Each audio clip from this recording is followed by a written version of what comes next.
In her lifetime, she stood crowned with laurels, celebrated as the master of lyric poetry. Plato himself elevated her beyond mortal genius, naming her the 10th Muse, a divine presence among mortals. Yet, as the centuries unfurled and empires rose and fell, her legacy became a battlefield where each new era waged its own war against her honesty.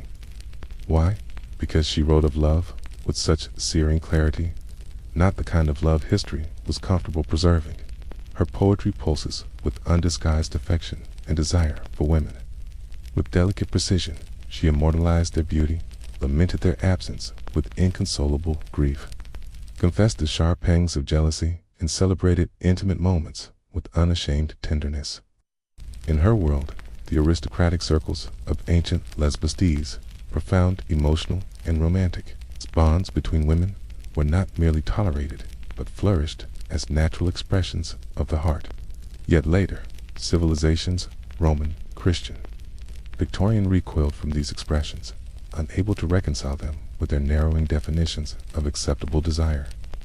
Rather than confront the mirror she held to human emotion, successive generations mutilated her story. Medieval scribes passed over her work in conspicuous silence. Renaissance scholars diluted her passionate language into pale imitations. Victorian critics, perhaps most desperate of all, fabricated an entirely fictitious tragedy that she, consumed by unrequited love for a ferryman named Finn, hurled herself from the Leucadian cliffs into oblivion. Key, this fabrication appears nowhere in her authentic fragments. Key, the purpose was transparent: to erase her queerness, to domesticate her passion into heterosexual disappointment, to make her story palatable for proper drawing rooms. Some academics reduced her art to mere pedagogical exercises. Others dismissed her outright as morally corrupt, a voice too dangerous to preserve. And yet, like a stubborn melody that refuses to be forgotten, Sappho persisted. Even as scandal clung to her name, it ensured her survival.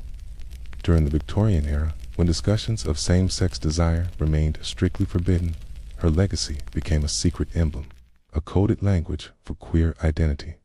The very words sapphic and lesbian evolved directly from her name and homeland, becoming linguistic sanctuaries for experiences that had no other safe harbor in language. Without ever intending such a role, she became a beacon of resistance, a poetic ancestor to countless voices silenced by convention.